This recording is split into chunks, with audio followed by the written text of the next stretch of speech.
E aí, guerreiros e guerreiras, Anderson Leão na área, venho aqui para apresentar o aulão da aprovação. Isso mesmo, você que vai fazer a prova do segundo dia do Enem, está preocupado com matemática e natureza?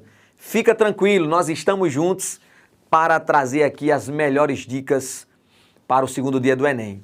Fica ligado, hoje teremos a participação especial do professor Tiago Antônio, de Matemática e Suas Tecnologias, professor Rodrigo Magaiva, de Física, grande Jorge Weiga, de Química e Rafael Marques, de Biologia.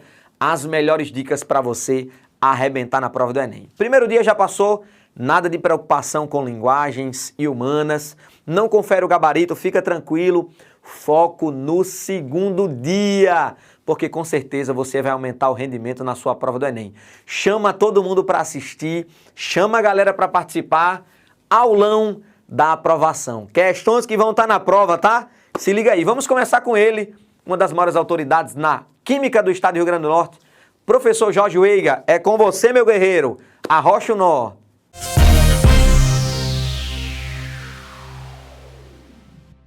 Simbora, gente! Vamos lá, começar com o aulão de Química, certo? Hoje nós iremos comentar sobre o assunto de propriedades coligativas, radioatividade e caráter ácido básico de funções dos grupos orgânicos, certo? Belezinha? Esses são assuntos que corriqueiramente caem no Enem. Então simbora, gente! Bora lá! Olha só! Quando a gente vai falar sobre a questão de osmose, né, nós vamos estar relacionando o quê? Um processo onde a água sai do meio menos concentrado para um meio mais concentrado, certo? E esses assuntos é muito interessante porque isso está no nosso dia a dia. Gente, nossa sabedoria popular é maravilhosa. Porque nossos pais, nossos avós, bisavós utilizavam desse conhecimento osmose sem saber o conhecimento químico. Para o quê? Para você fazer a nossa carnezinha de sol, certo?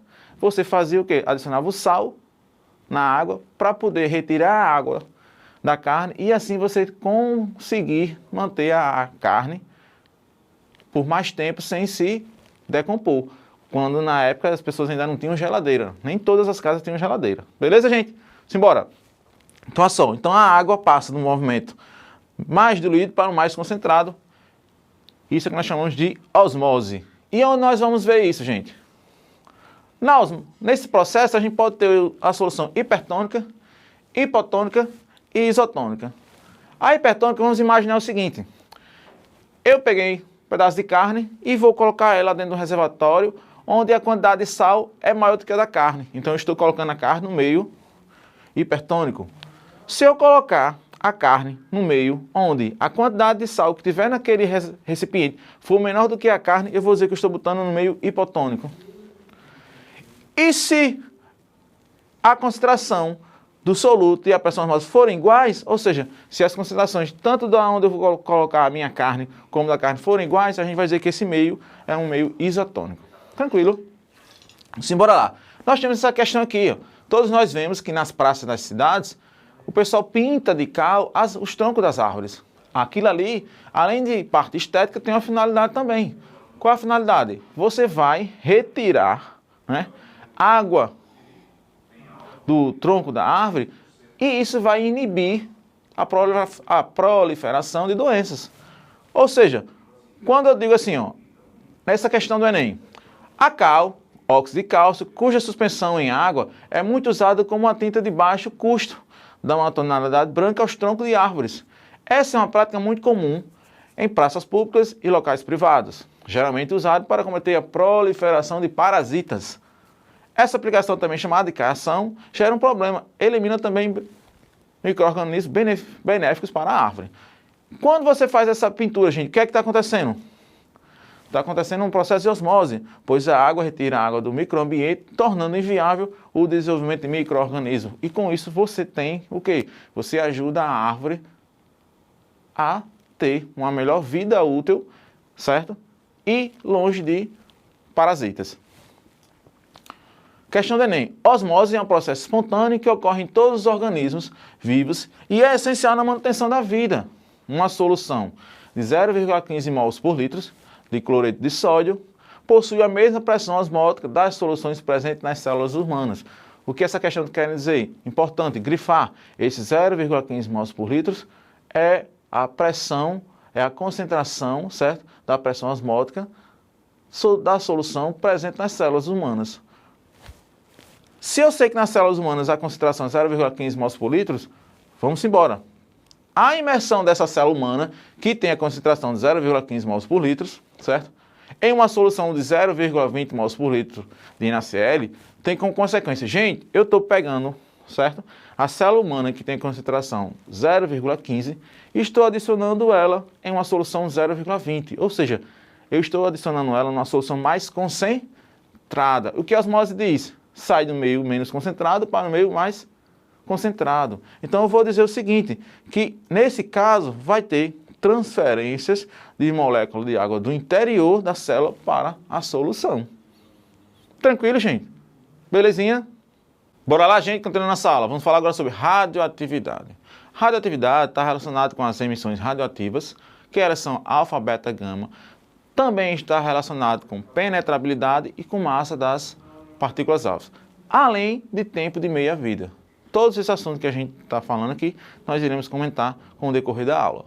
Certo? Tranquilo? Show! Vamos lá. Nós temos aqui ó, a partícula alfa.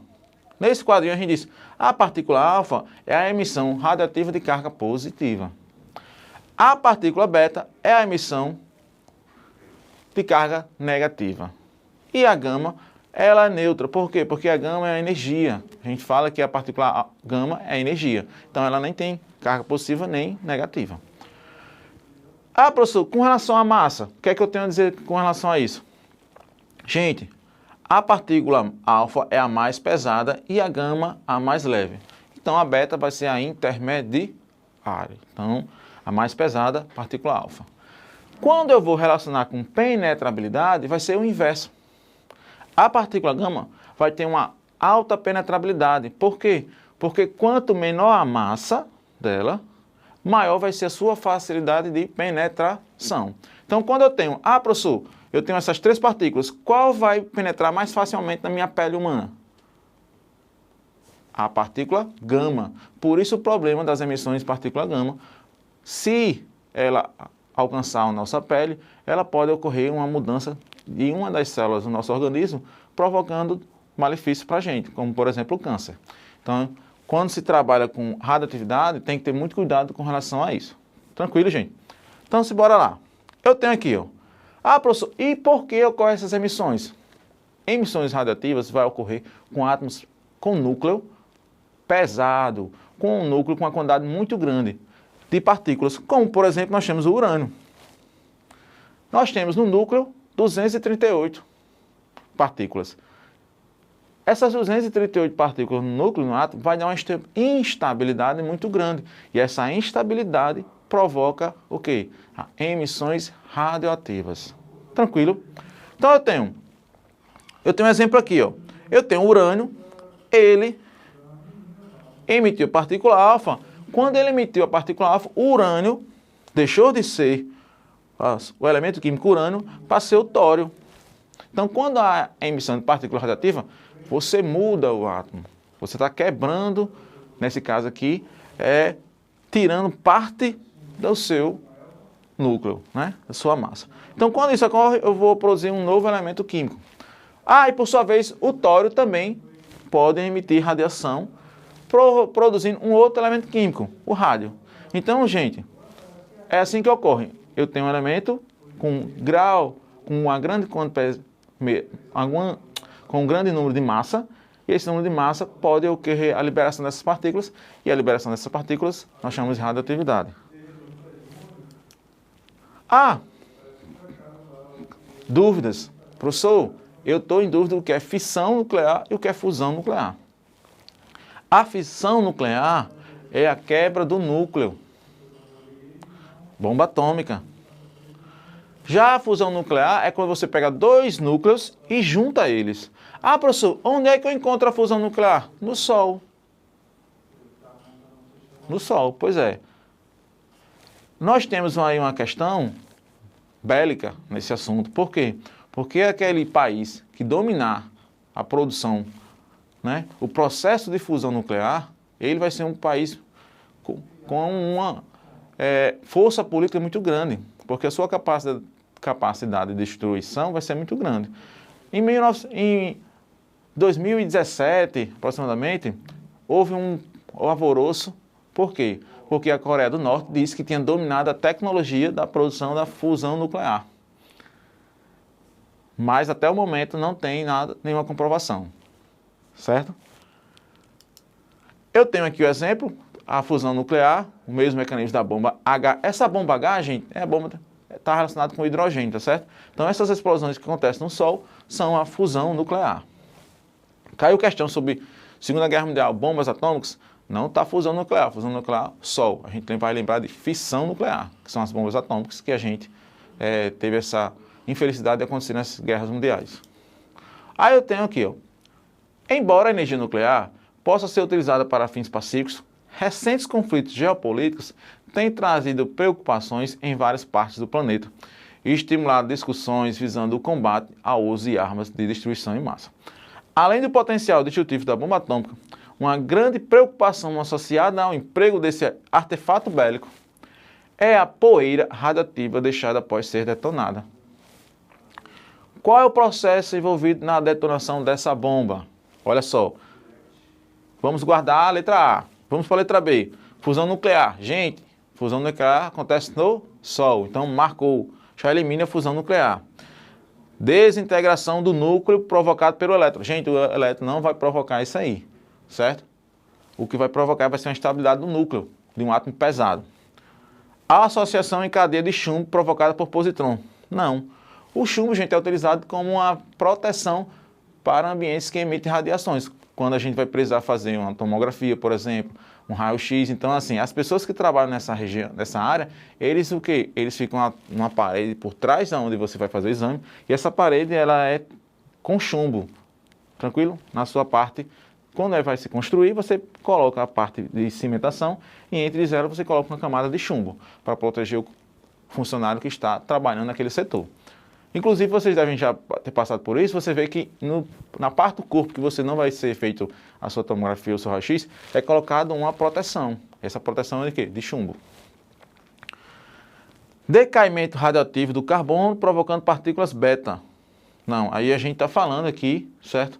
De fissão nuclear do urânio provocado por nêutrons. A questão do decaimento de carbono com relação à bomba não é relação ao carbono, e sim ao elemento químico urânio. Então, essa questão vai ser fissão nuclear do urânio provocada por nêutrons. Tranquilo? Dica, quando estiver fazendo a questão, você vai... Ah, professor, estou em dúvida. Vá procurando eliminar, tá, em cada alternativa o que você vê que está errado. Quando você faz isso, você aumenta a sua margem de acerto. Bora lá. Outra questão. Questão do Enem do ano passado. Glicose marcada com nucleídos carbono 11 é utilizado na medicina para se obter imagens tridimensionais do cérebro por meio de tomografia de emissão de positrons. A desintegração do carbono 11 gera um positron com tempo de meia-vida 20,4 minutos, de acordo com a equação da reação nuclear. Gente, tempo de meia-vida é o tempo que aquela substância, certo, precisa para cair sua massa pela metade. Por exemplo, professor, como é que é feita a medição dos fósseis que é encontrado?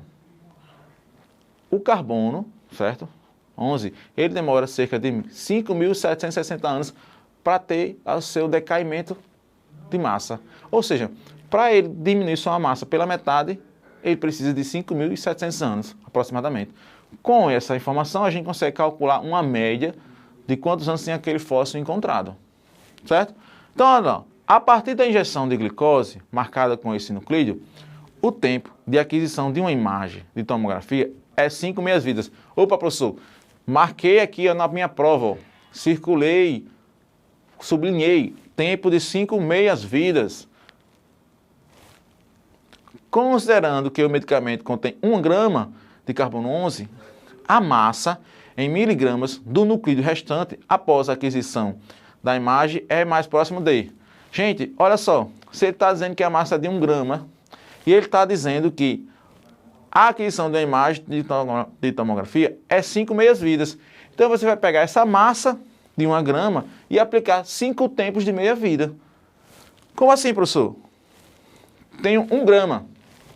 Apliquei o primeiro tempo de meia-vida. A massa diminuiu pela metade, 0,5 gramas. Apliquei o segundo tempo de meia-vida. A massa foi para 0,25 gramas. Apliquei o terceiro tempo de meia-vida. A massa foi para 0,125 gramas. Apliquei o quarto tempo de meia-vida. A massa foi para 0,0625 gramas. E apliquei o último tempo, o último ciclo de meia-vidas, que é o quinto, como diz na questão, a massa foi para 0,03125 gramas. Só que quando você olha para as alternativas, não tem nenhuma dessas. Por quê, professor? Porque a questão quer em miligramas. Ah, é fácil. Se eu tenho em gramas, para transformar por miligramas, é só multiplicar por 1000. Quando eu olho, o resultado dá 31,25. Eu venho para as alternativas, não tem nenhum. Mas ele diz aqui, ó, o mais próximo de 31,25 vai ser 31,3. Tranquilo? Show? Simbora. Então, resposta certa, letra D. Agora, nós iremos falar sobre o conceitos modernos de ácido e base na orgânica, gente. Por quê? Porque nós estudamos na inorgânica que existem ácidos e bases, sais e óxidos. Na função, nos compostos orgânicos, ou seja, aqueles compostos que apresentam carbono, nós vamos estudar o caráter ácido e base. Ah, professor, como é que é essa ordem crescente? Nós temos, quem tem maior caráter ácido são os ácidos inorgânicos. Depois dos ácidos inorgânicos, nós temos o quê? Começam as funções orgânicas. Ácidos carboxílicos. Depois dos ácidos carboxílicos, nós temos os fenóis. Depois a água, álcool e alcinos. Gente, quando eu for pensar no caráter ácido, eu vou pensar que esse grupo vai ter que ter um carbono ligado a oxigênio e hidrogênio. Como assim, professor? Bora lá. Questão. Pesquisadores avaliaram a qualidade da água potável distribuída em cidades brasileiras. Entre as várias substâncias encontradas, destacam-se as apresentadas no esquema. A presença dessas substâncias pode ser verificada por análises químicas, como a reação de ácido-base. Gente, sublinha aqui a questão, ó, como a reação de ácido e base. Mediante a adição de hidróxido de sódio. Você tem que lembrar que hidróxido de sódio é uma base inorgânica, NaOH. Tranquilo? E se eu estou dizendo que é uma reação de ácido-base, se eu já tenho a base, então provavelmente eu vou ter que procurar o quê? O ácido da questão. Bora lá.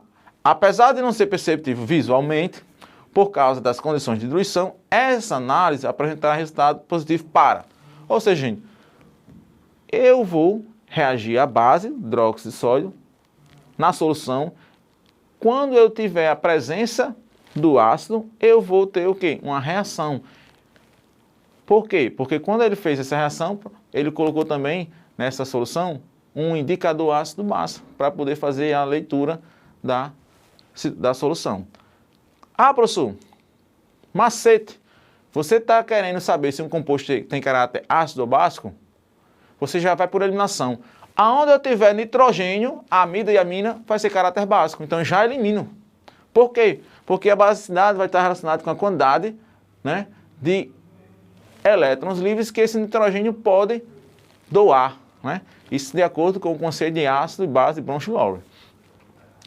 De Lewis também, né? Então vamos lá. Eu tenho aqui, ó. Aqui eu tenho nitrogênio, já não vai ter caráter ácido. Cafeína, tem nitrogênio aí, não tem caráter ácido. A atrazina, tem aí os grupos amidas, que é com nitrogênio, amidas e aminas, tem. Já não é caráter ácido. Eu tenho o benzopireno, hidrocarboneto. Então, quando eu estou pensando em acidez e basicidade, os hidrocarbonetos vão ser levados em consideração nesse momento. Aí eu tenho dipirona sódica, também tem nitrogênio. Então, caráter básico. Quando você faz essa eliminação, você verifica que a única molécula que pode ter o caráter ácido é a triclosan. Por quê? Porque ele tem um grupo fenol ali. E lembre-se que os fenóis têm caráter ácido. Tranquilo, gente? Show? Então, a resposta certa é a letra C. Ah, uma coisa importante, gente. Lembre-se, eu tenho aqui, ó, função amida é quando eu tenho o quê? Ligado ao nitrogênio, uma carbonila. E o que é carbonila, professor? Carbono dupla O. Se eu tiver um nitrogênio ligado a um carbono que tem dupla O, vai ser uma amida. Se eu não tiver esse carbono com dupla O, vai ser uma amina. Tranquilo? Show? Simbora.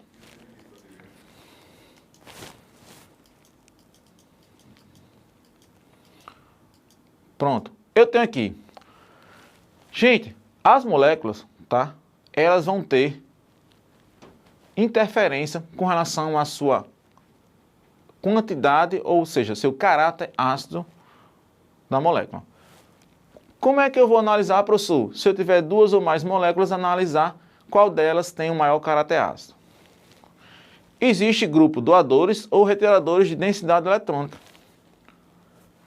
Tem livros e tem autores, professores, que também trabalham ou grupos doadores ou retiradores de elétrons, como também a questão de efeito indutivo positivo e negativo. O que acontece, gente? Quando eu tenho os ligado ao carbono, certo? Eletroatraentes, gente, eletroatraentes vai atrair densidade eletrônica, então ele vai puxar a densidade eletrônica para ele. E quem que puxa? Quem tiver o quê? Maior eletronegatividade. Quando eu tenho os halogênios, cloro, flúor, bromo, eles são altamente eletronegativos, então eles puxam a densidade eletrônica da molécula para perto de si.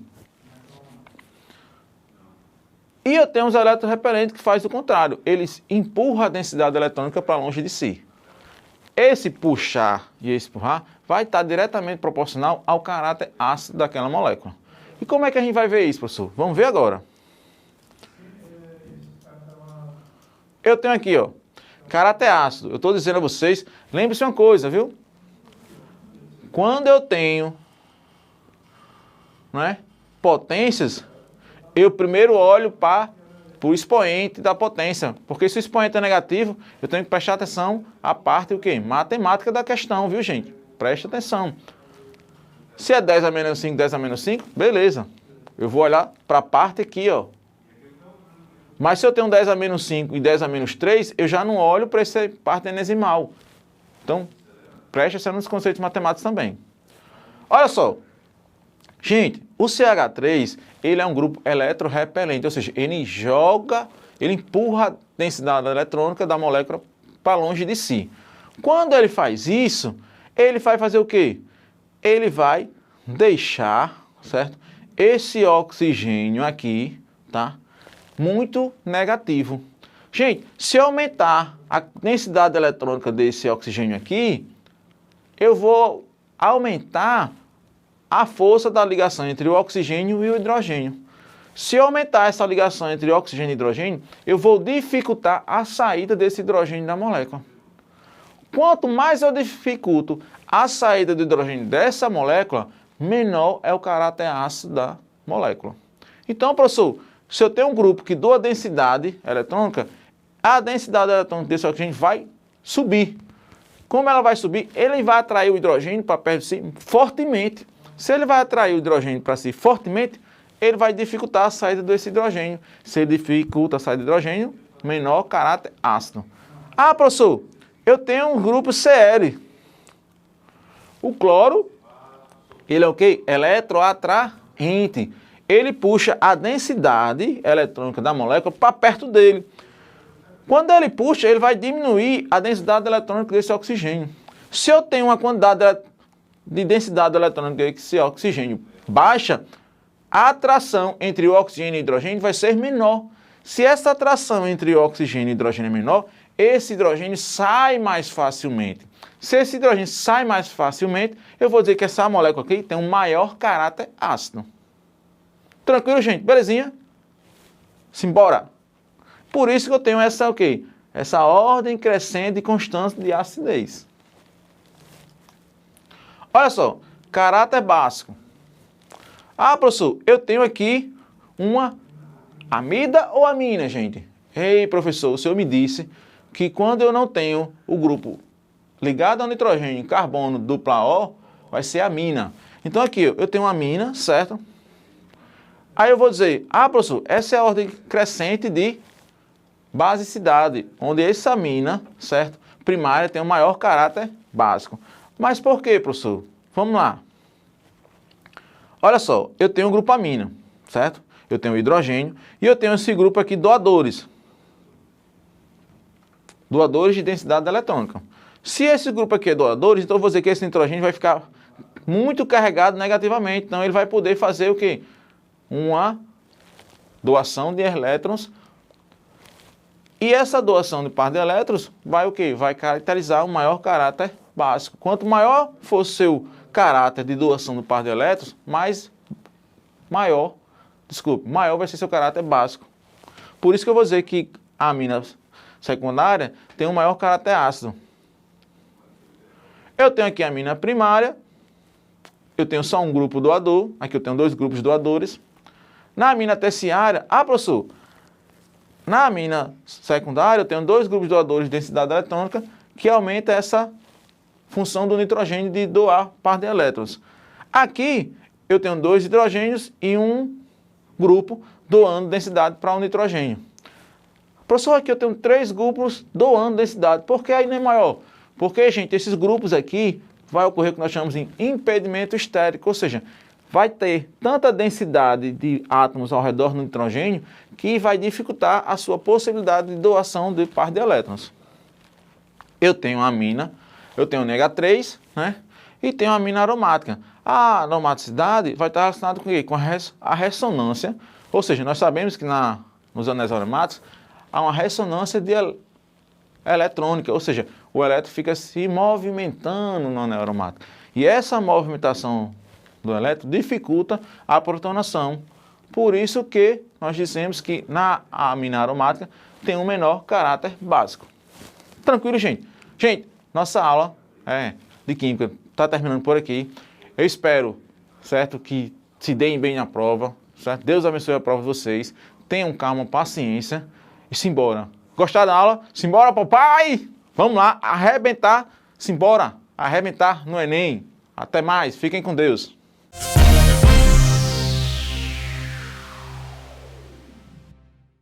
E aí, gente, estamos de volta. Que aula, hein? Que aula top. Parabéns, Jorge Weiga.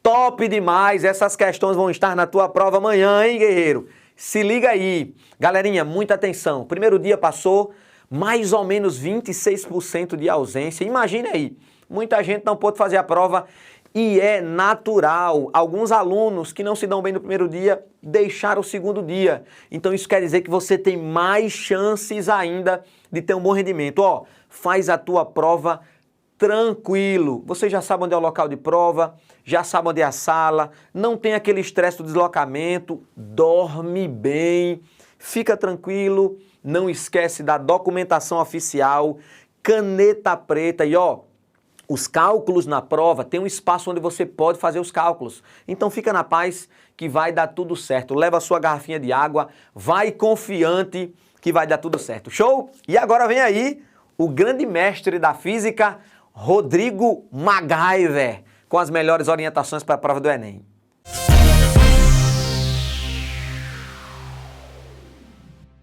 Olá, galerinha, tudo bem? Quem fala aqui é o professor Rodrigo MacGyver de Física. E eu quero dar umas instruções para vocês, algumas dicas para a prova do Enem 2021, tá bom?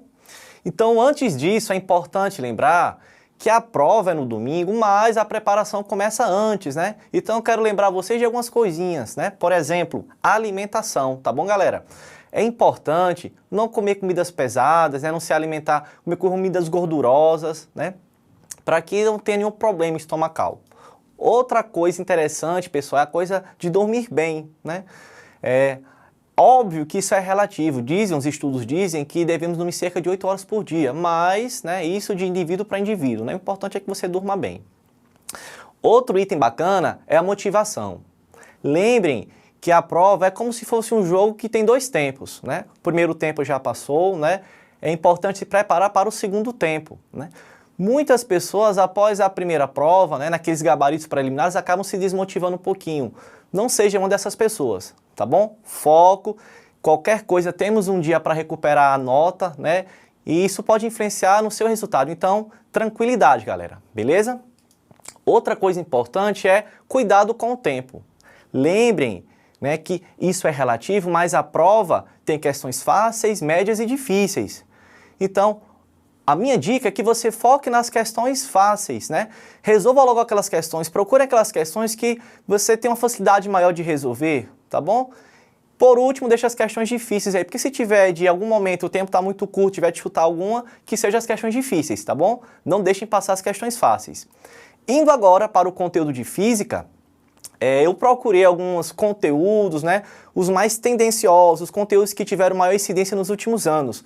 E estão alguns aqui, né? Mecânica, energia e suas transformações, ondulatório e circuitos elétricos, tá bom? Foco nesses conteúdos. Pegando um por um agora, começando por mecânica.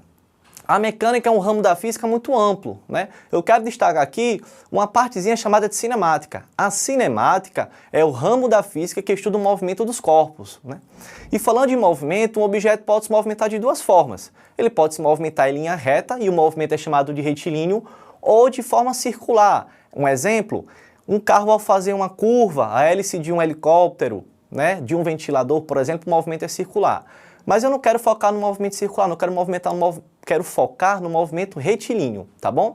O movimento retilíneo, ele pode ser do tipo uniforme ou variado. Quando é que o movimento é uniforme? Quando a velocidade do corpo for constante. Então, muito cuidado com algumas expressões como o objeto não muda a velocidade, sabendo que o objeto parte de um ponto e chega a outro ponto com a mesma velocidade, ou até mesmo levando em consideração que a velocidade do corpo é constante. Essas frases são indicativos de que o movimento é uniforme, tá bom? E o que seria um movimento variado? O movimento variado, um movimento em que a velocidade varia. É um movimento que está mais próximo da nossa realidade, né? Porque dificilmente um veículo como um carro, um ônibus, uma bicicleta, nós, quando estamos andando, nos movimentamos com a mesma velocidade, né?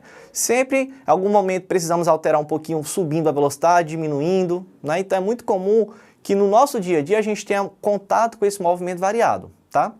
Quero que vocês percebam que o fator determinante, né, que classifica o movimento entre uniforme e variado é a velocidade, tá bom? Se a velocidade for constante, movimento uniforme. Se a velocidade mudar, subindo ou diminuindo, movimento variado. E falando da velocidade, chamo a atenção aqui para a equação da velocidade média, muito importante, né?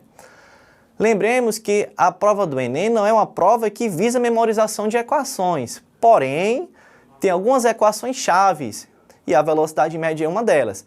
A velocidade média é usada apenas no caso do movimento do corpo ser uniforme, tá bom, pessoal? Bem, de acordo com o Sistema Internacional de Unidades, a velocidade é expressa em metros por segundo, tá bom? Mas é muito comum a gente ouvir falar em velocidade, aqui no Brasil, por exemplo, em quilômetros por hora. Então, pode acontecer de vocês precisarem fazer a transformação, a conversão da velocidade de quilômetros por hora para metros por segundo, tá? Caso seja necessário fazer essa alteração, essa transformação, lembrem de dividir o valor por 3,6. E caso a questão peça para calcular a velocidade em km por hora, mas está em metros por segundo, a gente faz o processo inverso, tá bom? A gente multiplica o valor por 3,6. Exemplo, 72 km por hora corresponde a 20 metros por segundo. Se a gente pegar o 72 e dividir por 3,6, vai dar exatamente 20. Tudo bem, pessoal? Vamos lá. Importante no movimento variado falar sobre a equação de Torricelli também, equação chave, galera. Se vocês analisarem todas as equações do movimento, né, vão perceber que todas elas existem em função do tempo, né? Algumas são funções horárias, inclusive, né? Então, elas precisam do tempo para que possa ser resolvida, para que possa ser usada, né, para resolver as situações. Bem, mas a equação de Torricelli não precisa do tempo. Então, cuidado, viu? Se você está resolvendo alguma questão de cinemática, a questão não te fornecer o tempo, pessoal, equação de Torricelli, tá bom? É a única equação que vai resolver o teu problema. Continuando aqui falando sobre energia e suas transformações, né? Segundo conteúdo tendencioso, né? Importante falar que o assunto de energia é um assunto muito amplo, amplo demais, né? A gente fala em energia elétrica, energia sonora, energia térmica, energia luminosa e assim em diante. Eu vou focar aqui na energia mecânica, tá bom? O que acontece? A energia mecânica é dividida em energia cinética, energia gravitacional e energia elástica. Quando é que eu tenho energia cinética? A energia cinética é conhecida como energia do movimento. Então, todo o corpo em movimento tem energia cinética, cuja equação é 1/2 de mv², tá bom? Energia potencial gravitacional. A energia potencial gravitacional corresponde à energia que um corpo tem a uma certa altura do solo, tá bom? Então, depende da altura. Nesse caso, um objeto que está no solo, tomando como referência o solo, não tem energia gravitacional. Mas, caso tenha, vocês precisem usar a equação é mgh, massa vezes gravidade vezes altura, que o objeto está do solo. Por último, a energia, né, a última energia mecânica, energia potencial elástica, que vai acontecer, olha só essa dica, energia potencial elástica, pessoal. Então, acontece em que casos? Casos que envolvam molas e elásticos. Mas cuidado, essa mola e esse elástico tem que sofrer uma deformação. O fato de ter mola e elástico não quer dizer ainda que você tem energia potencial elástica. Essa mola e esse elástico tem que sofrer uma deformação, tá bom? E aqui está a equação da energia potencial elástica. 1/2 de kx², onde k é uma constante, depende da mola, né? Depende da dureza da mola. X é a deformação sofrida pela mola. Professor, como assim X é a deformação? Um exemplo. Imagina que eu tenho uma mola de 1 metro entre as minhas mãos. E eu estico essa mola fica medindo 1,5 metro. A deformação corresponde a meio metro, tá bom? Então, a deformação é o quanto que a mola aumentou ou diminuiu do seu tamanho original. Falando sobre transformação de energia, galera, muito importante. E aqui eu trouxe uma animaçãozinha de uma usina hidrelétrica, né? Até que nós tenhamos a energia elétrica, essa energia elétrica, ela foi convertida várias vezes, né? Começou com a queda da água lá na usina hidrelétrica, né? Então, começou com energia potencial que uma certa quantidade de água tinha em um certo rio. Então, eu tenho uma transformação de energia potencial, né, gravitacional na queda da água. Essa queda da água em movimento, né, eu tenho uma transformação em energia cinética, energia do movimento. O movimento, essa correnteza da água faz girar as hélices de uma turbina e lá na turbina é onde é gerada energia elétrica, né? Então, olhem quantos processos de energia nós tivemos, quantas transformações nós tivemos até culminar na energia elétrica, tá bom? Muito importante essa ideia de transformação, de conversão de energia, tá bom, galera? Continuando aqui, terceiro conteúdo bem tendencioso, o assunto de ondas, né? O que é uma onda? A onda corresponde a um movimento oscilatório, né? Por isso que tem aquele formatozinho de subida e descida, que é causado por uma perturbação. Como assim, professor? Sempre que um meio material sofre uma perturbação, naquele meio eu tenho a formação de uma onda. Exemplo, imagina que na tua frente tem um lago, né? Tranquilo, água bem paradinha. Se você pega uma pedrinha e jogar naquele lago, ao redor de onde a pedra caiu vão ser formadas ondas, não vão? Então, tinha um meio material, perturbei o meio material com a pedra, naquele meio foi formado onda, beleza? O que acontece?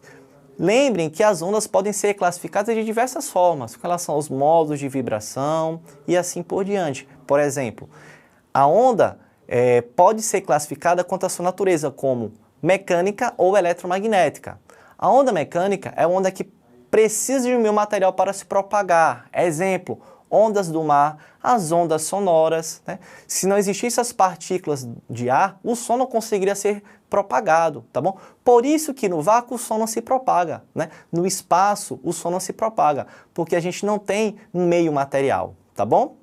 Então, professor, a luz é uma onda também, não é? É, mas a luz se propaga no espaço. Se ela não é mecânica, ela é o quê? Eletromagnética, né? No espaço, o som não se propaga, porque precisa de um meio material e no espaço não tem. Mas a luz consegue se propagar. A luz, no caso, é uma onda classificada como eletromagnética, não necessita de um meio material para se propagar, tá bom? Bem, falando sobre as partes de uma onda, nós temos o ponto mais alto da onda, que corresponde à crista, né?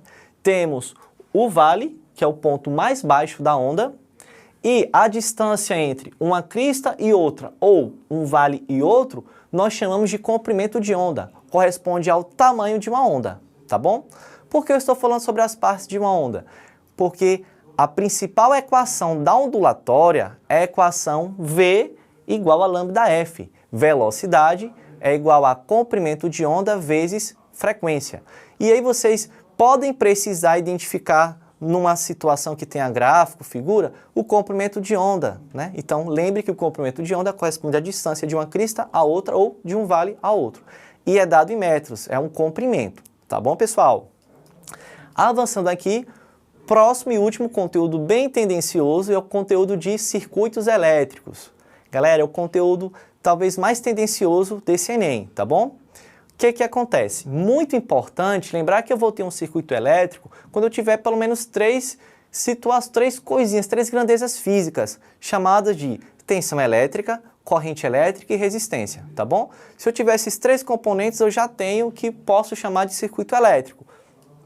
Galera, o que seria, no caso, a tensão elétrica? A tensão elétrica é o que vai fazer com que eu tenha um movimento de elétrons, porque é o movimento de elétrons que faz, por exemplo, os aparelhos funcionarem, tá bom? Uma lâmpada, por exemplo. Para que uma lâmpada acenda, precisa chegar energia nela, e quem leva essa energia são os elétrons. Mas o que acontece? Os elétrons vão trabalhar de graça, por conta própria, vão se movimentar? Não. É a diferença de potencial, a tensão presente na pilha, na bateria, que faz com que os elétrons se movimentem transportando essa energia até o aparelho. Então é primordial que eu tenha primeiramente uma diferença de potencial, que é presente na pilha, na bateria e assim por diante, tá bom? E o que seria a corrente elétrica? A corrente elétrica é um movimento de cargas elétricas. E aqui eu quero falar uma coisa que é muito importante. Lembre que nós temos como cargas elétricas prótons, elétrons e temos os nêutrons, né? Mas as únicas cargas que se movimentam são os elétrons. Muito importante lembrar disso. Então, os elétrons são os transportadores de energia, tá bom? Não prótons. Beleza, galera? Dessa forma, né, uma coisa interessante de falar também são os efeitos da corrente elétrica, que são inúmeros. Temos um efeito fisiológico, né, no corpo humano. Né? A corrente elétrica, ao passar pelo corpo, gera uma contração muscular. Temos o efeito térmico. A corrente elétrica, ao passar pelos aparelhos elétricos, devido à sua resistência, que eu vou falar já já, gera um aquecimento, né? Eu tenho uma transformação de energia elétrica em energia térmica. Nós temos o efeito luminoso. A energia elétrica em contato com alguns gases, ionização do ar gera luminosidade e assim por diante. Caso seja necessário calcular a corrente elétrica, a equação é bem simples. I, corrente elétrica, é igual a carga que se movimenta ali naquele aparelho ou em um fio, dividido pelo tempo dado em segundos. Avançando aqui, falando sobre o terceiro item que forma o que nós chamamos de circuito elétrico simples, a resistência elétrica. Por que esse nome resistência? Lembra que eu falei para vocês que a corrente corresponde a um movimento de cargas elétricas? Bem, o que acontece? Se eu tenho um movimento muito grande, contínuo de cargas elétricas, eu tenho uma corrente alta. Mas às vezes eu não preciso de tanta corrente elétrica para fazer um aparelho funcionar. Se minha corrente for muito alta, eu posso inclusive queimar o aparelho. Daí a resistência elétrica. A resistência é a parte do circuitozinho que está presente no material que controla esse movimento de elétrons. Então, a resistência, ela causa de fato uma resistência ao movimento dos elétrons, controlando ali os elétrons, tá bom? Que passam naquele instrumento, naquele aparelho ou naquele fio. Então, a função do resistor é controlar o movimento de elétrons, tudo bem? Dessa forma, professor, eu posso dizer que corrente elétrica e resistência são grandezas inversamente proporcionais? Sim. Por quê? Quanto maior a resistência que o elétron encontrar para se movimentar, para se deslocar, menor é a corrente, porque menor o número de elétrons que conseguem se movimentar. Então, são grandezas inversamente proporcionais sim, tá bom? Finalizando aqui, a partezinha de resistência é muito importante lembrar das leis de Ohm, né? A primeira lei de Ohm é expressa, né, pela equação URI, como é comumente falada, U, tensão, igual a R, resistência, vezes I, corrente. Percebam que aqui eu tenho os três componentes que formam um circuito simples, né? Ó, tensão presente na pilha, na bateria, resistência, que controla o movimento de elétrons, e I, que é a corrente, movimento de elétrons, né? Então, eu posso calcular a corrente, tensão, resistência a partir dessa equação, muito importante, viu?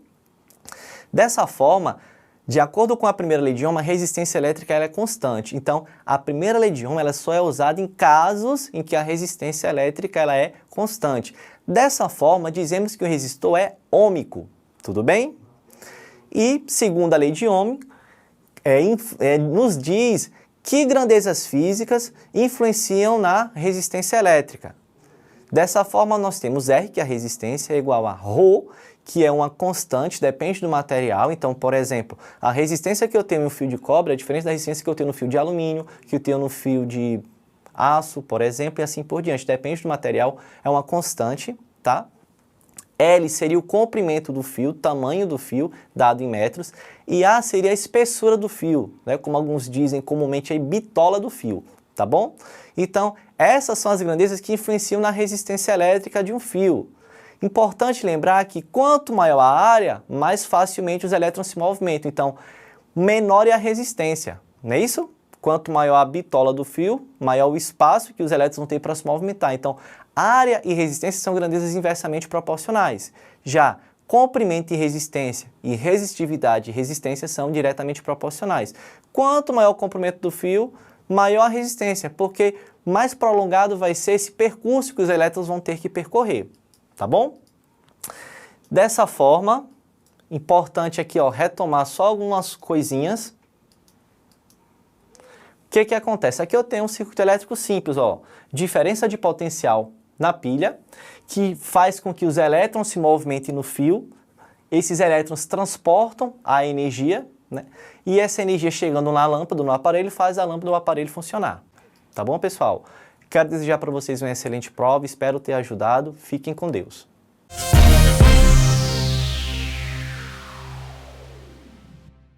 E aí, gente? Olha, física fica fácil com esse cara, viu? Cara altamente desenrolado. Rodrigão, muito obrigado pelas orientações, pela dica, força total na prova, hein, galera? Se liga aí. Gente, estratégia para você arrebentar na prova. Anderson, ciências da natureza e matemática, por onde eu começo? Olha que dica top. Comece por matemática. Por que, Anderson? Não é melhor começar por onde eu tenho mais facilidade? Presta atenção, meus guerreiros. Matemática na prova do Enem são 45 questões. O Enem deixa claro para a gente a importância de matemática, uma única disciplina com 45 questões. Isso quer dizer o quê? Que o seu rendimento em matemática precisa ser de excelência, porque a sua média de matemática vai lhe colocar dentro da universidade do curso que você almeja. Então começa por matemática, se liga aí, começa por matemática. Dica número 2, Anderson, como é que eu faço para marcar o gabarito? Ó, para você que já fez o primeiro dia e fez diferente, segundo dia, segue as nossas orientações. Você precisa fazer a questão e já marcar no gabarito, ó. Faz a questão, já marca o gabarito. Não deixa para marcar o gabarito depois. Tempo no Enem é ouro. Beleza? Show de bola! E agora vamos receber uma das maiores autoridades na biologia do estado do Rio Grande do Norte, professor Rafael Marques, o camarada que é altamente desenrolado na biologia, dicas matadoras para a prova do Enem. Arrocha o nome, meu guerreiro, é com você!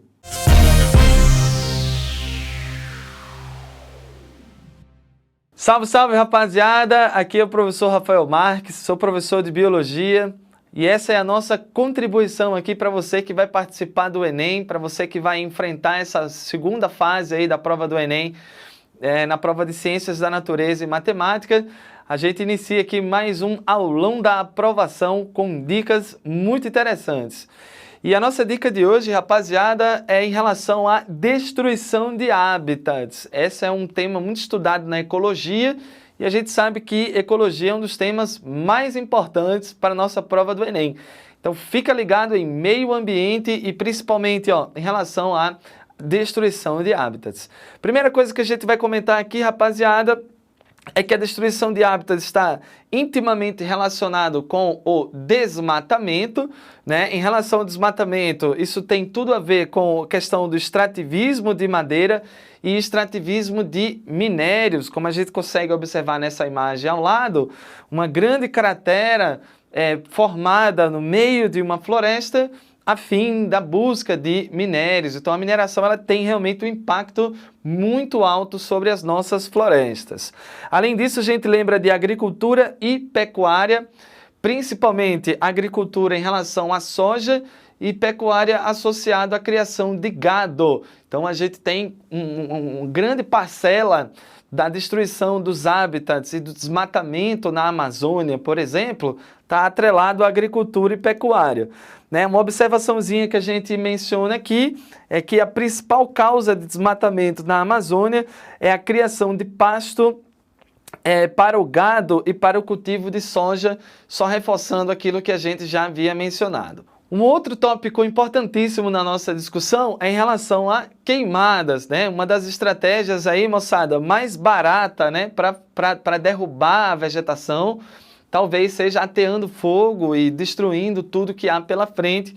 Então, queimadas ela vai ser muito utilizado pelo pessoal da agropecuária para abrir espaço tanto para a criação de gado quanto para a plantação de soja.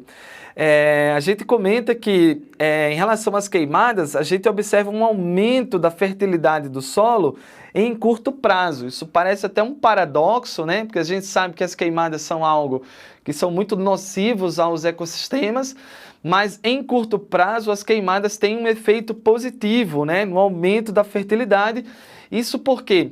Porque o fogo ele acelera a decomposição daqueles organismos, das plantas e dos animais e disponibiliza os nutrientes rapidamente para o solo. Inclusive, um lance super interessante aqui, moçada, é que as queimadas eram uma prática comum nas populações indígenas para preparar o terreno para o plantio. Obviamente, né, que você tem queimadas em pequeniníssimas escalas.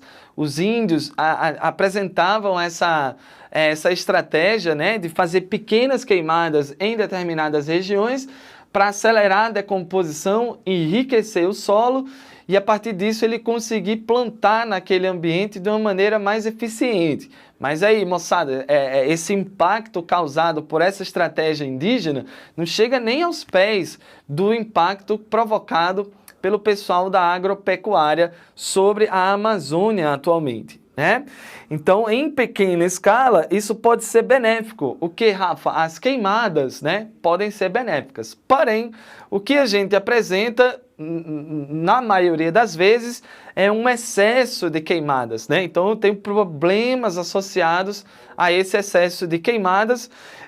Entre eles, eu tenho a diminuição da fertilidade do solo a longo prazo, isso porque você tem a morte dos micro-organismos. Então, em longo prazo, há ausências dos micro-organismos que participam dos ciclos naturais dos nutrientes naqueles ambientes, esses micro-organismos foram eliminados. Então você passa a não observar mais, portanto, os ciclos, por exemplo, do nitrogênio, fenômenos como a decomposição. Então o solo ele acaba ficando pobre em decorrência da ausência desses micro-organismos, mais uma vez, em longo prazo, tá? A emissão de gases do efeito estufa, né? Principalmente o nosso gás carbônico, então você vai ter uma grande emissão durante o período de queimada e talvez um outro problema pior do que esse, né? Que você, além de emitir o CO2 no momento da queimada, você também está matando um organismo que seria o responsável por remover o CO2. Então é um problema duplo, né? Além de você emitir, você ainda evita que as plantas sejam capazes de retirar o CO2 da atmosfera, né? Liberação de fuligem, redução da umidade do ar. A gente pode destacar também aqui ó, a remoção da cobertura vegetal, né? Isso vai acabar aumentando o efeito erosivo lá das chuvas e dos ventos. né? Além disso, a gente menciona que a erosão é um grande problema, né? Porque você vai promover a lixiviação dos nutrientes. Ô, Rafa, lembra para mim, o que é lixiviação?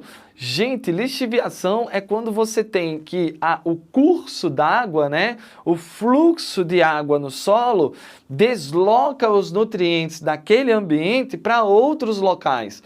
Então, como você não tem uma cobertura vegetal, esse processo de lixiviação ele acaba se tornando muito mais intenso, né? E no fim das contas, você vai ter o empobrecimento nutricional do solo, e, além disso, o assoreamento dos rios, que aumenta o risco de inundações, né? A gente sabe que, à medida que o solo é erodido pelo fluxo de água, esse particulado, né? Essa matéria toda que é carregada, ela acaba se depositando no fundo dos rios, no fim das contas, né? E esse problema é chamado de assoreamento, o que interfere no curso normal daquele rio, o que vai interferir, por exemplo, no risco de inundações nesses ambientes. Maravilha, moçada? Bom, um outro ponto muito importante, além das queimadas, é em relação à fragmentação de habitat, e aqui a gente tem uma discussão muito interessante. Em relação à fragmentação de habitats, moçada, a gente vai ter dois grandes problemas, né? O primeiro desses problemas é o aumento no efeito de borda. Rafa, o que é o efeito de borda? Olha só para essa nossa imagem aqui e repara numa coisa interessante. Todo fragmento de mata apresenta uma área de mais ou menos 5 metros lá nas suas bordas, que é uma área que tem fácil invasão de outras espécies, né? São chamadas de espécies exóticas. Essas espécies elas acabam tentando invadir esse ecossistema e competem com as outras espécies que são as nativas, né? E além disso, você ainda tem uma grande interferência nessa área de borda, você tem uma grande interferência pela atividade humana, né? O depósito de lixo e tudo mais. Então, basicamente, as espécies nativas, as espécies chamadas de endêmicas desse ambiente, eles ficam restritos a uma região mais interna daquele ecossistema. Quando a gente fragmenta esse ecossistema em pedaços menores, esse efeito de borda se torna potencializado. Porque não sei se você observa, mas num fragmento pequeno, a borda acaba sendo proporcionalmente muito grande. Em um fragmento grande, a borda não é tão... o efeito de borda não é tão sentido. Mas em fragmentos menores, a borda ocupa praticamente todo o volume daquele ecossistema. Então, as espécies nativas elas ficam confinadas a uma área muito reduzida, e isso está relacionado com um grande risco de extinção dessas espécies nativas, né? Então, a gente comenta que as bordas de um ecossistema são as áreas mais vulneráveis à ação humana e à invasão de espécies exóticas.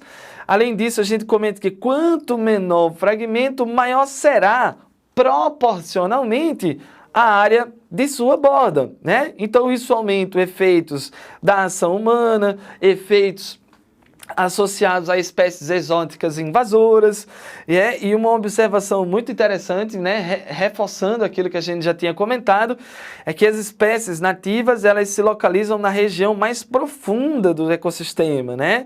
Então, quanto mais próximo a gente tem que a borda está do centro dessa estrutura, maior será o risco de extinção dessas espécies. Maravilha? Então, fragmentação de habitat é algo muito perigoso para a sobrevivência desse ecossistema, tá? Um outro problema associado à fragmentação, além do efeito de borda, uma outra bronca, né, além do efeito de borda, é aquilo que a gente vai chamar de aumento da endogamia. Repara só nessa imagem comigo, moçada. Imagina que aqui a gente já teve uma grande floresta, só que essa grande floresta foi fragmentada em vários micro-habitats. Qual é o grande problema disso? O problema é que aqui existiam vários grupos populacionais de uma determinada espécie e que esses grupos cruzavam entre si livremente. E com isso a gente apresentava um grande fluxo gênico entre essas diversas populações. Lembre-se, fofinhos e fofinhas, quanto maior é o fluxo gênico, maior será a diversidade genética daquele ambiente.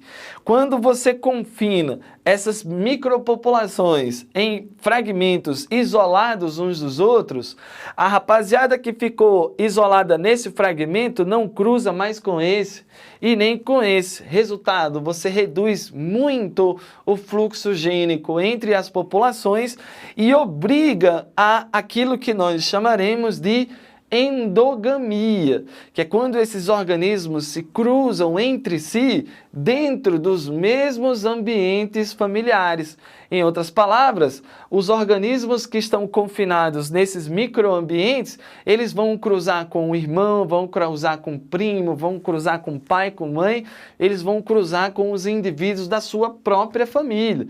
E o resultado disso, quando você mistura a sua informação genética com alguém da sua própria família, a diversidade genética resultante desse cruzamento é baixíssima. Então você vai ter, entre muitos problemas relacionados à endogamia, é a redução da variabilidade genética. Então a gente comenta que as populações permanecem restritos a pequenos fragmentos e não conseguem mais cruzar com indivíduos de outros grupos. Com isso, os indivíduos passam a cruzar entre si dentro de um grupo pequeno. E aí eu tenho vários problemas associados à endogamia. O primeiro deles é o aumento do nível de homozigose dessa população, e isso vai reduzir o número de combinações possíveis, ou seja, você reduz a variabilidade genética daquele grupo, né? Um outro problema associado é o aumento do risco de doenças homozigotas recessivas. Esse maior risco de doenças recessivas está muito atrelado ao fato de os indivíduos que pertencem a uma mesma família, eles basicamente apresentam as mesmas mutações. Então, se você imaginar que na sua família existe uma mutação recessiva no gene A, é muito possível que o seu primo também tenha uma mutação recessiva no gene A. Quando você cruza, por exemplo, sei lá, moçada, com o seu primo, existe um risco muito grande do seu alelo recessivo A se combinar com a mutação recessiva do gene A também do seu primo, né? Então você acaba tendo um maior risco lá de doenças recessivas, né? Quando você cruza com indivíduos de outros grupos familiares, é muito menos provável que outra família apresente exatamente as mesmas mutações que a sua.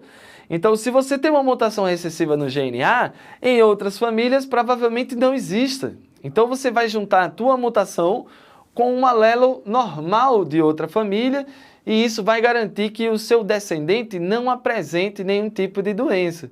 Então, repare comigo que a endogamia, ela leva a dois problemas: a redução da variabilidade genética e o aumento de risco de doenças recessivas nos descendentes, tá?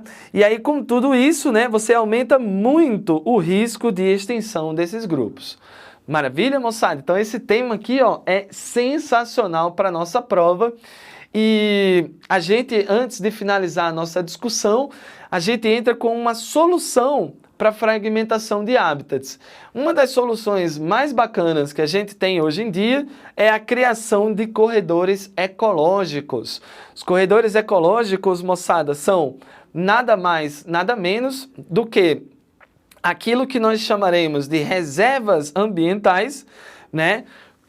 Conectando dois fragmentos diferentes. Então você tem esse fragmento ambiental, e aí você vai criar uma reserva ecológica conectando esses dois fragmentos. E aí o que vai começar a acontecer? Os grupos familiares desse fragmento poderão se cruzar com os grupos familiares desse.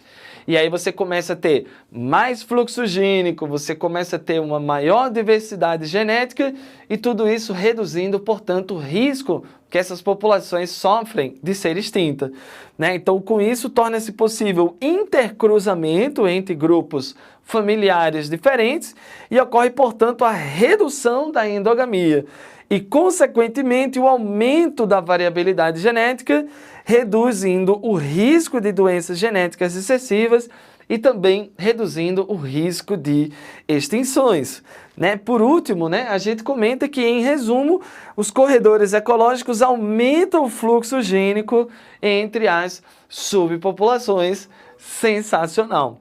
Agora, para finalizar o nosso bate-papo, a gente vai pegar uma questãozinha e conversar um pouquinho sobre ela. Olha só o que ele está dizendo. Observa a figura abaixo, referente à supressão de campos nativos do Rio Grande do Sul. A imagem, moçada, é essa que a gente está vendo aqui do lado. E simplesmente, o que é que eu estou vendo aqui? Ó? Uma área preservada, e essa área ela sofreu degradação, e eu estou mostrando a degradação que ocorreu em uma situação número 1, onde você tem um grande, único fragmento, né? E na situação número 2, a gente tem pequenos e vários fragmentos. Aí a questão vai te perguntar assim, ó, em qual desses dois ambientes é pior, né? Tem uma menor qualidade de vida para esses organismos? Ah, Rafa, eu lembro o lance da fragmentação, né? Onde aqui a gente vai ter um grupo que não consegue cruzar com esse, que não consegue cruzar com esse. Então, eles estão isolados em pequenas ilhas verdes e eles só cruzam entre si. Então, o lance da endogamia e tudo aquilo que a gente conversou há pouco tempo, né? Aí, veja só o que ele vai dizer, ó. Com base no esquema, assinale a alternativa que preenche corretamente as lacunas do enunciado abaixo, na ordem em que aparece as espécies campestres de mamíferos. As espécies campestres de mamíferos encontram melhores condições de habitat na situação 1 ou 2. Fala para mim, Chuchu. Situação 1 ou 2 é a mais confortável para esse organismo. Ah, muito bom. Situação número 1 é a mais confortável porque eles podem acabar se cruzando entre si, porque você não tem aquela formação daquelas ilhas, né, verdes de fragmentação de hábitats.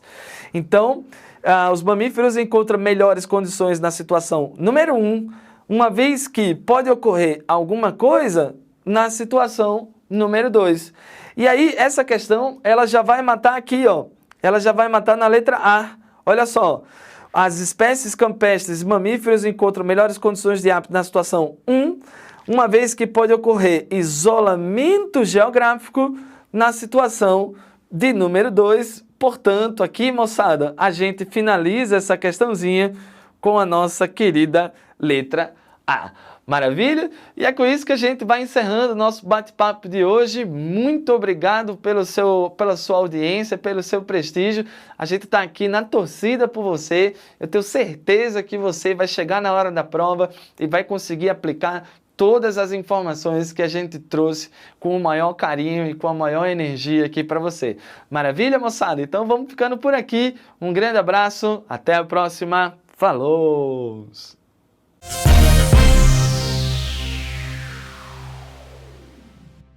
E aí, gente, olha, Rafael Marques, alto nível, viu? Essas questões vão estar na tua prova amanhã. Presta atenção, guarda todas essas orientações aí, porque já deu tudo certo. Galerinha, se liga, tá? Muito importante na tua prova amanhã.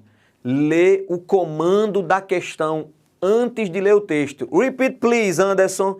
Ler o comando da questão antes de ler o texto. Por quê? Porque o comando da questão já vai te direcionar o que aquela questão quer. A prova do Enem utiliza distratores. Aquelas alternativas estão ali preparadas para você não acertar a alternativa correta. Então, lê o comando da questão, que é aquele texto que vem depois do texto e antes das alternativas. Lê o primeiro comando. Quando você lê o texto, vai ser mais rápido de você acertar. Quando você lê o texto da questão, que vai ler o comando, você volta para o texto e perde tempo. E tempo no Enem é ouro. Então preste atenção, lê o comando da questão antes de ler o texto e sai para o abraço, porque com certeza você vai acertar as alternativas. Galerinha, estamos chegando no final, mas ainda tem a grande aula de matemática. Com quem? Com quem? Ele mesmo, professor Tiago Antônio, uma das maiores autoridades do Brasil na matemática. Com ele a matemática fica fácil. Um grande amigo, um guerreiro. Tiagão, arrocha o nó e bota essa galera aí na cara do gol. Vai ser uma prova top. Das 45 questões, galera, com certeza você vai acertar todas com as dicas desse cara. Tiago, grande abraço, boa aula, galera. Vamos lá.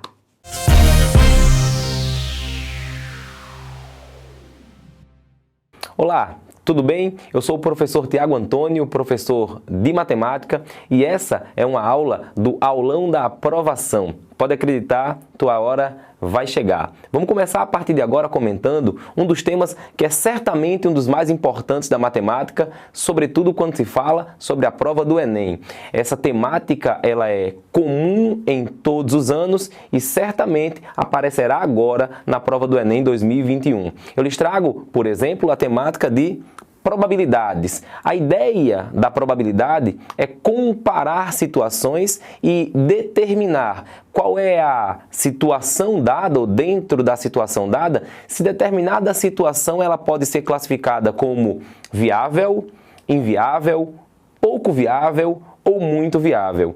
De maneira geral, trabalha-se uma comparação dentro dessa ideia, determinando quantidades numéricas que indicam o número total de situações que uma determinada cena pode aparecer, ou também representam a quantidade de cenas que são, dentro daquilo que eu estou buscando, satisfatórias ao que eu busco. De maneira bem simples, é muito comum perceber uma definição superficial de probabilidade que diz que a probabilidade de um determinado evento, e aqui eu já abro um parênteses importante, a probabilidade possui 3 elementos. Um deles é o evento. O evento ele é um acontecimento. A própria palavra já explica, de certa maneira, o significado do tema.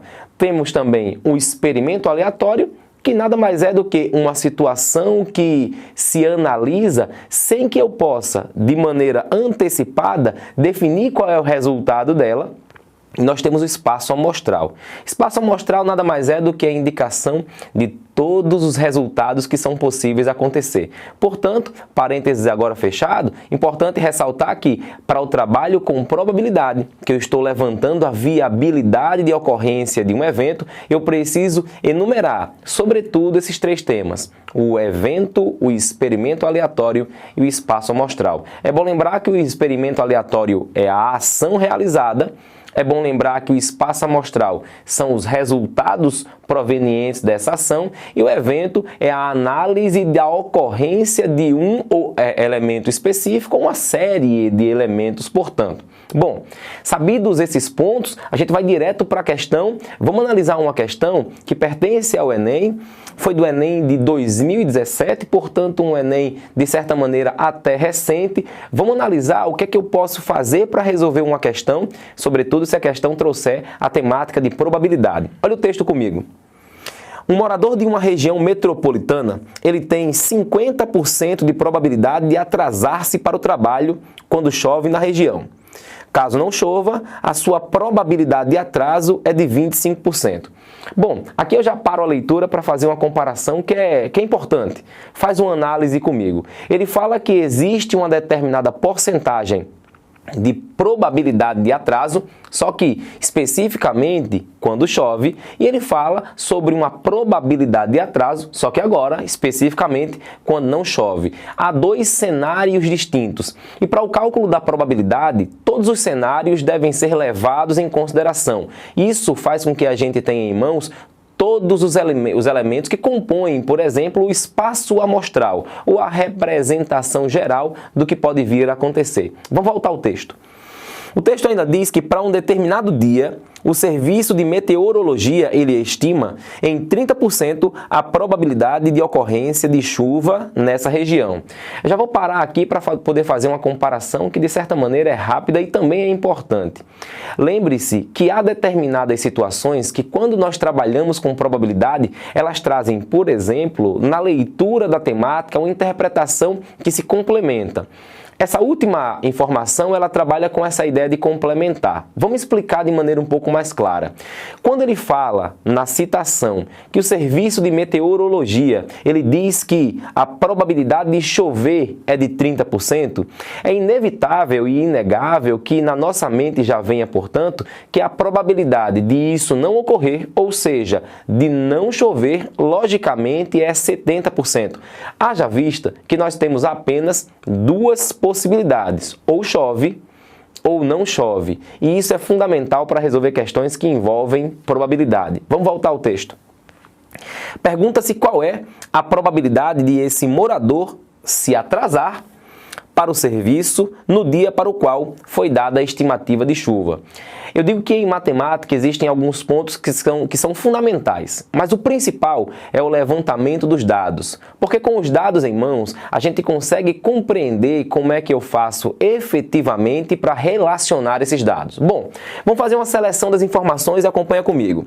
A primeira coisa que é importante ressaltar, que é aquela que nós já havíamos analisado, o principal ponto aqui é verificar qual é a probabilidade de atraso do nosso personagem. O personagem diz, portanto, o texto diz, portanto, a respeito do personagem que, se chover, ele terá 50% de chance de atrasar-se, no entanto, se não chover, ele terá 25% de chance de atrasar-se. Bom, nosso personagem ele tem uma grande probabilidade de atraso. Então vamos analisar situações dentro disso. No entanto, além desse ponto, a gente tem uma citação importante. O Serviço Meteorológico. O Serviço de Meteorologia, ele cita exatamente aquele contexto.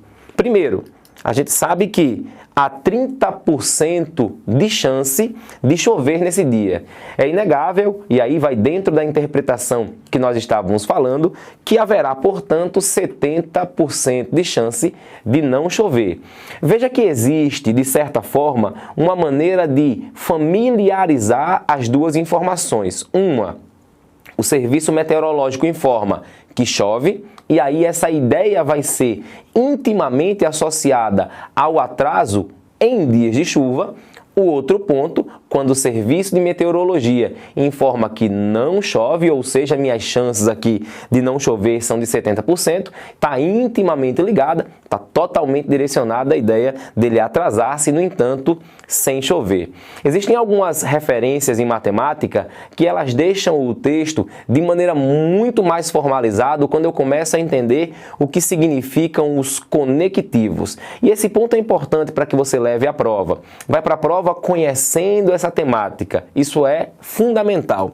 Vamos seguir em frente. Coloquei o quadrinho aqui com as informações que nós levantamos agora para ver como é que eu faço para associá-las. Bom, 50% de chance do personagem atrasar-se caso seja um dia de chuva, 25% de chance do personagem atrasar-se caso não seja um dia de chuva. Nós sabemos que há 30% de chance de chover e 70% de chance de não chover. Vamos para a associação. Lembre-se que a pergunta principal, e aí um ponto que é fundamental, nunca fuja do que tem pedido no corpo da questão. Isso é fundamental. Nesse sentido, portanto, a gente leva em consideração que o nosso cálculo está sendo feito de maneira rigorosa, porque eu estou seguindo os comandos da questão. Olha o comando principal. Qual é a probabilidade desse morador se atrasar para o serviço no dia para o qual foi dada essa estimativa de chuva? Ora, é bom salientar que ao passo em que o Serviço Meteorológico diz que há 30% de chance de chover, ele não precisa explicar porque dessa forma é claro e é nítido perceber que 70% de chance de não chover. Vamos seguir em frente, portanto. Como é que eu realizaria a associação? Lembre-se que a probabilidade que nós estamos buscando é a probabilidade de haver um atraso. Dessa maneira, eu estou usando uma simbologia, que é muito comum para a probabilidade. Representar, por exemplo, com a letra P, a probabilidade em questão, e entre parênteses, como é o exemplo aqui, eu cito o evento que eu estou buscando. Como eu estou buscando a probabilidade de haver um atraso, eu quero calcular, portanto, P, E aí a maneira de se ler isso aqui, de atraso. Atraso é o evento, portanto, que nós estamos buscando. Eu nunca posso esquecer que probabilidade sempre vai fazer uma associação na hora dos elementos enumerados, levando em consideração o que eu consegui contabilizar. Vamos seguir em frente. Analise, portanto, o princípio. Chove e o personagem atrasa. Perceba com muito cuidado que eu utilizei aqui um conectivo, que é o conectivo e. Eu falarei mais tarde a respeito dele e você vai perceber como é importante esse conectivo. Nós temos, portanto, ou, dê ênfase também ao conectivo ou. É importante e é fundamental perceber que na matemática, determinadas resoluções de questões, elas pedem que na hora em que a gente vai resolver, criemos caminhos que facilitem a interpretação. Nesse sentido, portanto, chove e atrasa faz parte do que eu estou buscando. O comando da questão me pede para determinar qual é a probabilidade de haver um atraso. Nesse sentido, eu estou fazendo um casamento de informações, porque há atrasos em dias de chuva e há atrasos em dias que não chovem. Por isso, o meu primeiro casamento foi chove e atrasa. No entanto, é bom frisar que esse atraso que eu estou me referindo é o atraso para dias de chuva. Por esse motivo, inclusive, aparece o conectivo ou. Entenda uma dica fundamental. Os conectivos e ou aparecem bastante, tanto em casos de análise combinatória quanto em casos de probabilidade, que é o nosso exemplo aqui. Aparecerá, portanto, a segunda informação. Não chove e ele atrasa. Bom, é fundamental ressaltar. Em nenhum momento eu vou levar em consideração a probabilidade da pessoa não se atrasar. Haja vista que o pedido feito é qual é a probabilidade de atrasar-se. Por esse motivo, inclusive, eu estou realizando essa associação. Vamos pensar um pouquinho comigo aqui. Bom, a probabilidade de atraso vai começar a puxar os valores numéricos que a gente já havia elencado. Qual é a probabilidade de chover? 30%. E atrasar-se em dias de chuva, 50%. A ideia de tornar familiares os elementos vem exatamente desse ponto. Bom, nós temos a outra informação que não chove e ele atrasa. Vamos casar esses elementos. Probabilidade de não chover, 70%. E ele atrasar-se em dias que não chove, 25%. Verifica que eu tenho, portanto, uma relação que associa a probabilidade de chover e a probabilidade de atrasos em dia de chuva, ou a probabilidade de não chover e atrasos em dias que não chovem. Fiz uma associação desses elementos, vou buscar agora converter isso para métodos matemáticos. Veja só comigo. A ideia dos métodos é fazer com que eu converta todo um raciocínio, que por ora é apenas uma exemplificação em elementos da matemática. Veja bem, 30% eu posso representá-lo como 0,3. Haja vista que 30% é uma fração centesimal. 30 dividido por 100. Nesse caso, a notação decimal é 0,3. 50% nada mais é do que 50 dividido por 100. A notação decimal é 0,5. Olha o conectivo ou. Esse conectivo ele vai ter, portanto, uma mudança. O conectivo e, ele exemplifica uma multiplicação e aí eu uso um pequeno macete. Vai um bizu para você. Conectivo e, ele multiplica. Eu dei uma forçada de barra, mas é legal para a gente poder perceber que existe uma técnica para memorizar. Conectivo e multiplica. Já o conectivo ou, ele soma. Olha só, forcei a barra? Sim, eu forcei. Mas nesse sentido, é legal recordar o que os temas significam e como eu posso mudar isso para símbolo matemático. Mesma lógica aqui. 70% pode ser representado como 0,7, até porque 70% nada mais é do que 70 sobre 100 é 0,7. 25% é 0,25. Verifica que toda a construção da questão ela culminou nessa representação, que deu para nós a probabilidade do atraso ser apresentado através de um cálculo muito simples proveniente de duas multiplicações e uma adição. Bom, 0,3 que multiplica 0,5 vai dar 0,15, o conectivo ou é repetido, 0,7 que multiplica 0,25 é 0,175, isso vai fazer com que nós encontremos como resultado 32,5% como a apresentação do nosso resultado.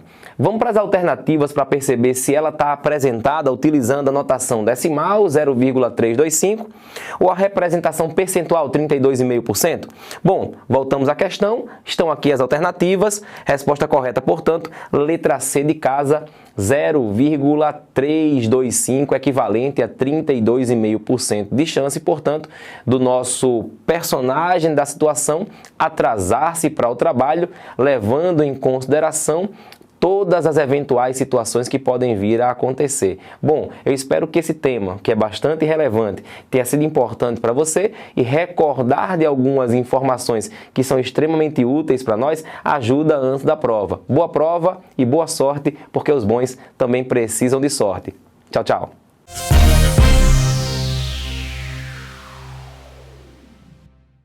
E aí, guerreiros e guerreiras, vocês viram a qualidade da aula do Tiagão? Olha, tudo que ele disse vai estar na prova amanhã, sem dúvida alguma. O Tiagão é um mestre da matemática, top demais. E com ele a matemática fica simples.